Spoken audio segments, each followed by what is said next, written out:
يا صباح الهنا والرضا والسعادة على أجمل عيون في الدنيا. صباحكم ورد وفل وياسمين، صباحكم معطر بذكر الله. ازيكم يا بنات؟ عاملين ايه؟ وحشتوني قد الدنيا كلها. بجد بجد وحشتوني. ربنا يديمكم نعمة في حياتي يا أحلى خطوة صحاب في الدنيا. النهاردة فيديو جديد. فأنا ريهام أحمد بقى. لو لسه أول مرة بتشوفي قناتي ما تنسيش قلب أختك تشتركي في القناة، هتنوريني وهتشرفيني وهتبقي أخت وصاحبة وصديقة ليا وهتبقي على راسي من فوق. فاشتركي في القناة من علامة الاشتراك اللي بتظهر لك تحت الفيديو باللون الأحمر. ضغطي عليها هيطلع لك 3 خيارات يا ست الكل، اختاري اول خيار فيهم علشان كل ما انزل فيديو جديد، بوست جديد، لايف جديد على القناه يوصلك اشعار بيه، تدخلي تنوريني باحلى لايك من احلى اخت في الدنيا. هستنى تشجيعكم ليا بتعليقكم بقى على الفيديو، هستنى تعليقاتكم واشتراككم في قناتي، وكمان هستنى لايكاتكم ودعمكم ليا. ربنا يدومكم نعم في حياتي يا رب، اللهم امين، ويجازيكم كل خير على وقفتكم جنبي. النهارده فيديو جديد، فادخلي برجلك اليمين يا قلب اختك وتعالي نشوف هنعمل ايه بقى مع بعض في الفيديو. اهم حاجه بس تعالوا في اول الفيديو كده ناخد حسنات مع بعض ونذكر الله ونصلي على النبي عليه افضل الصلاه والسلام. اللهم صل وسلم وبارك على سيدنا محمد صلاه تنحل بها العقد وتنفك بها الكرب وياتي بها الفرج. فيديو جديد على قناتي وروتين جديد كمان في حياتي، وانتوا زي ما انتوا شايفين كده اول ما دخلت المعركة دخلتها من على البوتاجاز. طالما نضفنا بوتاجازنا يبقى هنعمل اكلة حلوة قوي قوي قوي قوي مع بعض. فيلا بقى حطي احلى بصمه من احلى اخت، لايك الجميل بتاعك، وتعالي نشوف احنا هنعمل ايه النهارده. دخلت اول حاجه كده على البوتاجاز، كان المطبخ كله متشطب ما فيهوش اي حاجه محتاجه ان هو يتعمل. لقيت البوتاجاز كده ملحوس، وانا ما بحبش ان انا اقف قدام البوتاجاز وهو فيه اي حاجه، لو سنتوفه صغنطوطه كده. فقلت انضف بوتاجازي الاول قبل ما ابدا في الاكل. المفروض ان انا كنت هعمل بانيه، تمام. كنت هعمل بانيه بقى واعمل لهم شويه مكرونه كده ونقضيها يعني بمعنى اصح. فقلت بدل البانيه هعمل لهم حاجه حلوه بقى. هنعمل ايه؟ شيش طاووق. هتقولوا لي يا ريهام الشيش طاووق هيحتاج وراك مش هيحتاج صدور. انا قلت لكم انا كنت مطلعه الصدر ده، كنت مفككاه اساسا يعني قبل ما اشتغل في البوتاجاز كده قبلها بساعه عشان يفك براحته. بحب ان انا اديله راحته كده في الفكاكين. فكنت نقعاه يعني في ميه وكده وسايباه يفك براحته. فقلت كتغيير يعني في الاكل وكده، مش على طول بانيه مش على طول ستريبس، فبحاول ان انا اغير لهم في الاكل كده عشان ما يزهقوش من الاكل اللي قدامهم. فهعمله شيش طاووق. عملت ايه دلوقتي؟ جبت الصدر بتاع الفرخة وبعدين شلت الجلد منه. المفروض ان انا كنت سبت الجلد، بس على اساس ان انا كنت هشتغل بقى كنت هشتغل ان انا اخلي البانيه. فشلت الجلده الاول وبعدين قمت قايله يا ريتني افتكرت كنت سبت الجلده متعلقه فيها، لان قطعه اللحمه كده بقطعه الجلد في الشيش طاووق بتبقى حاجه تانية. عملت ايه دلوقتي؟ شلت الجلده خالص، لكن مش هرميها. انا بعد كده هقوم ماسكه الجلده مقطعاها مربعات، وبعد كده هتبلها برضو بنفس تتبيله الفراخ اللي انا هحطها على الفراخ، على القطع الفراخ اللي هي المكعبات دي، وهحطها ما بين كل قطعه لحمه والتانية يعني والخضار اللي احنا هنحطه كده. عملت ايه دلوقتي؟ هنا اتعورت، يعني انا لازم طالما ماسكه السكينه وبتضير كده اكلم الولاد لازم اتعور. المهم جت بسيطة يعني تعورة صغنطوطة كده، السكينة نزلت على ايدي بس حاجة بسيطة كده، قدر الله ما شاء فعل. هنا كانت مولعة يعني كل شوية اشيل صبعي كده ابرده وارجع تاني اقطع. جبت بقى الصدر وقطعته مكعبات، بس مكعبات تبقى محملة شوية معايا عشان يبقى طعم بقى المكعب كده حلو كده. يعني مش مكعبات ان هي تتلهف تنزل على النار تتلهف مني، او مكعبات تبقى تخينة او تاخد سوا جامد على النار، لا، ليها كده تحسوا ان هي لها وضع معين كده. المهم عملت ايه دلوقتي؟ بعد ما قطعت الفراخ جبت بصلايه طماطمايه وفلفل وقرنين 3 فلفل اخضر، ما كانش عندي فلفل الصراحه. لقيت 3 4 قرون كده في التلاجة مرميين في جنب كده، وقلت اخدهم بقى احطهم على التتبيله وخلاص كده كده هيترموا. فقلت اخد بس الحتت اللي هي مظبوطه فيهم وارمي الباقي. عملت ايه دلوقتي؟ بصوا في طريقتين للشيش طاووق. طريقه انك تكتفي بالتوابل بس وشويه زيت عليها، هوريكم انا هحط عليها توابل ايه دلوقتي. هجبت اللي هو بتاع كنور ده، مش عارفه هو اسمه كنور، اسمه كنور، تمام. جبت الكيس ده عامل 10 جنيه. المفروض ان هو بيتحط عليه 3 معالق زيت كده، وتكتفي بس هي التتبيله كده وتحطي فيها تنقعي فيها المكعبات بتاعت الشيش طاووق دي. انا بقى بحب ان انا اضيف لمسة بسيطة للشوي او للمشويات عامة، بحب التتبيلة دي في المشويات. بعمل ايه؟ بجيب بصلاية طماطمتين او طماطمايه زي ما شفتم 3 4 قرون فلفل، واضربهم في الخلاط ضربا مبرحا لحد لما يبقى ايه، ميه. انتوا عارفين يعني ما يبقاش فيه تكتلات، او ان هو باين ان هو بصل، لا هو كله مفروم في بعضه كده، مش باين وشه من ظهره. فحطيت بقى بعد ما فرمتهم كويس في خلاط، حطيت عليها الكيس بتاع الكنور، وبعدين حطيت عليها معلقتين صويا صوص وتمام كده. هل احتاجت ملح تاني؟ ما احتاجتش اي ملح تاني، ما حطيتش اي حاجه تانية، حتى فلفل اسمر ده كله. كل ده بيبقى موجود في الكيس اللي احنا بنجيبه ده، بس ب10 جنيه. هو غالي شويتين 3 4، لكن مش مشكله، اداها يعني تيست تحفه جدا. عملت ايه دلوقتي؟ جبت بصلتين وطماطمتين، والفلفل ده اللي بقول لكم كان في قرنين في التلاجة كده مركونين فاحمرهم. ما عنديش فلفل اخضر، فاستخدمت القرنين دول، قلت بدل ما ارميهم قطعتهم مكعبات مع الطماطم. هعمل ايه دلوقتي؟ هشتغل في المكرونه. هنعمل شويه مكرونه. كنت هعمل شويه رز اللي هو الاصفر ده بالكاري والكركم وكده، بحبه جنبه برضو. فالولاد قالوا لي لا يا ماما، احنا عاوزين جنبه مكرونه، وتكون مكرونه ايه، سباكيتي. فقلت لهم ماشي تمام يعني. عملت ايه دلوقتي؟ ولعت بقى البوتاجاز وحطيت عليه الحله فاضيه، وحطيت فيها شويه زيت.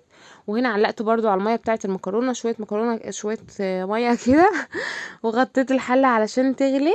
وسبت بقى ايه الزيت يسخن خالص، وطلعت بقى ايه كيس طماطم من اللي انا مفرزاه في الفريزر، وحطيتها كده ثواني بتكون مسبكه ومش محتاجه اي حاجه. متاخدش وقت خالص طالما مجهزه حاجتك، او الطماطم بتاعتك مسبكه من قبل كده. يعني الطماطم دي بتوفر عليا وقت كبير جدا. جبت بقى عصيان، اللي هي عصيان بتاعت الشيش طاووق، بتبقى عصيان زي الخله بتاعت الخشب كده بس تخينه، اكيد انتوا عارفينها. الكيس ده عامل 10 جنيه، وكيس فيه مجموعه على بعضهم كده شويه حلوين يعني. باخد بقى ايه قطعة بصل، وبعدين قطعة شيش طاووق او مكعب شيش طاووق، وبعدين قطعة طماطم، وبعدين قطعة فلفل. المفروض ان كان لو فلفل اخضر بقى كان هيديني لون حلو كده. عندك فلفل اصفر حطي كده، لكن ده اللي كان متواجد عندي يعني. ما كنتش لسه سوقت، وكان عندي شوية حاجات كده من قبل العيد، انا ما نزلتش السوق من قبل العيد.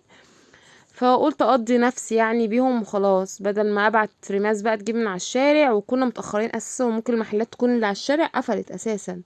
فقلت مش مشكله يعني، هو طعم الفلفل وخلاص يبقى موجود في التتبيله، يبقى موجود مثلا ما بين قطع الفراخ وخلاص، يعني قضى الغرض وخلاص. بعمل ايه دلوقتي؟ بحط قطعة بصلة، وبعدين قطعة فراخ وفلفل. ممكن ما تحطوش اي اساسا اي خضار، دي حاجة بترجع لكم انتوا، بترجع لكم وترجع كمان لكم انكم بتحبوا الخضار ولا لا. يعني مثلا بتحبوا خضار ايه معين ممكن تضيفوه كده يعني، مش اكتر. عندي كمية اللهم بارك، الصدر بتاع الفرخة ده عمل لي كمية معتبرة. عمل 9 اسياخ، كل سيخ فيه 4 قطع محملة، قطعة كبيرة كده. فكان حلو العدد، حلو يعني، طلع لي كمية معتبرة حلوة. انا كنت هطلع كمان كيس، قلت علشان لو ما قضاش ولا كده. فرجعت وقلت لا، انا هقضي يومي بالكيس ده وخلاص، اللي هو الصدر ده. وان احتاجنا حاجة يعني ايه يعني هو على قد الاكل يعني وخلاص، يعني مش هحتاج بأمر الله. انا قلت لنفسي كده الصراحه في دماغي، يعني قعدت اكلم نفسي في دماغي كده. فالحمد لله العدد بتاعهم طلع حلو، والقطع علشان محمله اساسا كانت بتشبع يعني، هو السيخ كده يشبع. الولاد حبوه جدا، طعمه بيبقى مميز جدا جدا جدا. هقول لكم التتبيله تاني مرة تانية. عملت ايه؟ جبت بصلاية طماطماية قرن فلفل، وممكن نستغنى عن التتبيلة دي خالص زي ما قلت لكم برضو، دي حاجة ترجع لك. جبت الكيس بتاع كنور بتاع شيش طاووق، بيبقى مجموعة من التوابل على بعضيها. حطيت معلقتين زيت على معلقتين صويا صوص، وكل ده وركنتها ساعتين 3 4 5 6. كل ما بتتركن في التتبيلة بتبقى طعم روعة فوق ما تتخيلوا. هنعمل ايه دلوقتي يا ريهام؟ انت هتشويها على الفحم ولا ايه؟ قولي لنا، تعالي هنا قولي لنا. فلا مش هشويها على الفحم، هشويها على البوتاجاز، وهتشوف الطريقه بتاعه شوي البوتاجاز هتبقى عامله ازاي، وهتطلع تحفه يعني. كانت قلبه البيت، الولاد يعني من ريحتها ما كانوش قادرين ان هما يصبروا. هنا كان الميه بتاعه المكرونه غليت، جبت حوالي نص كيلو كده. انا بجيب المكرونه دي بتبقى بالكيلو، بقوم قسمه الكيس كده شويتين، يعني انا باخد بايدي كده شويه وخلاص، يعني اللي هو ايه، ممكن يزيد عن نص كيلو، ممكن يقل عن نص كيلو، لكن انا عارفه المقدار اللي انا بعمله، او عارفه المقدار اللي انا اللي ولادي بياكلوه، احنا ولادي يعني وكده، على قد الوجبه يعني، معنى اصح. عملت ايه هنا؟ حطيت المكرونه وحطيت عليها شويه ملح في الميه علشان تتسلق بقى وتاخد راحتها كده في السليق، وغطيتها ونقلتها على ايه، على عين بعيد عني كده. والصلصه لسه هي ثواني كده هتكون فكه خلاص. اول ما الطماطم تفك خلاص، جبت هنا ايه بقى، جبت الصينيه اللي قدامكم دي صينيه بيتزا. ممكن تستخدموا اي صينيه على فكره، هتشوي عليها عادي. انا هشويها على البوتاجاز هنا. حطيت شويه زيت، والزيت ده مش كتير ولا حاجه. هتشوفوا دلوقتي انا هحط زيت تاني، يعني بعد ما الفراخ تتشوح كده في الزيت كده او تاخد تيست او صدمه في الزيت، هزود لها نسبة بسيطة كده من الزيت تاني. ومش بيبان، ما تقلقوش، يعني الزيت ده مش بيبان كأنك محمراها او كده، لا. ده بس علشان الفراخ ما تلزقش مني في الصاجة اللي انا حطاها. عملت ايه، سخنت الزيت ودهنت الصاجة اللي انا حطاها دي، وبنزل بقى بايه، بخلة خلة كده. وعاوزة اقول لكم بقى في الوقت ده الريحة كانت ولا يا ولا، في قلبك في قلبك. حطيت بقى على قد الصينية، وباخد من الزيت كده واقوم حاطه على على الفراخ. هنا بقى عندي العين دي اللي هي الحديده بتاعتها ذات نفسها تحت، حاسه ان هي مش معدوله، او الصينيه اللي انا كنت شغاله فيها مش معدوله. فكل شويه ايه، امرجح الصينيه كده بحيث ان الزيت يجي تحت ايه، العصيان كلها. هل دلوقتي استوت؟ لسه، يعني كل ما بتاخد تيست او لون بتديكي تيست عالي او بتديكي طعم احلى في الشوي.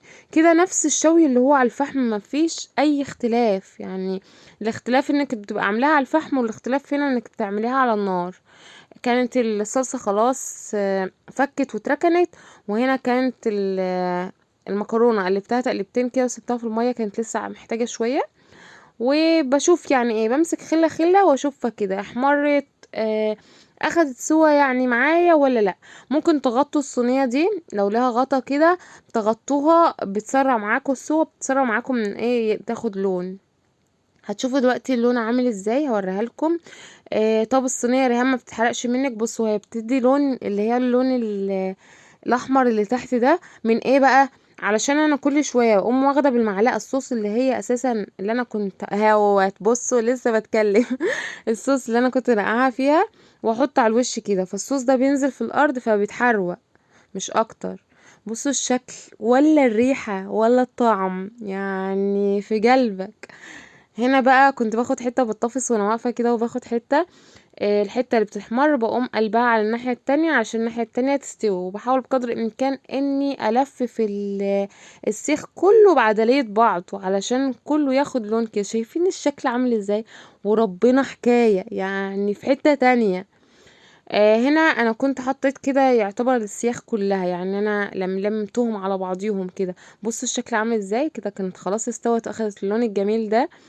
الخضار استوى وما جرلوش اي حاجه، يعني لا اتحرقت ولا اي حاجه. بصوا انا بقوم ايه، ماسكه الصينيه كده وميلاها بس تميله بسيطه كده، لعب بس من الصينيه مش من حاجه تانية. هنا بقى كنت خلاص سلقت المكرونه وصفيتها. على فكره انا ركنت المكرونه 10 دقايق علشان بس ما تبردش، لانها كانت سلقت.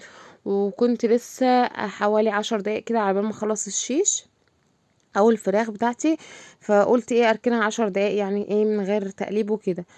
خلاص الوقت جه، وقمت ايه، حاطه عليها الصلصه وتقليبتين 3. طبعا انا كنت مملحه الصلصه، حاطه عليها ملح وفلفل اسمر. هنا طبعا كان لازم يدوقوا، يعني احمد ومحمود جوزي واقفين كده لازم، يا بابا هات حته، يقوم ايه قاطع له كده، وانا اقعد ازعق على كده على طول. هنا بقى كان خلاص يعتبر استوى كده، كان استوى كله خلاص، الاكل استوى كله. غرفت المكرونه وحطيت عليها الشكل الجمالي ده، يعني شكل بصوا تتبروز الطبق ده، يتبروز كده.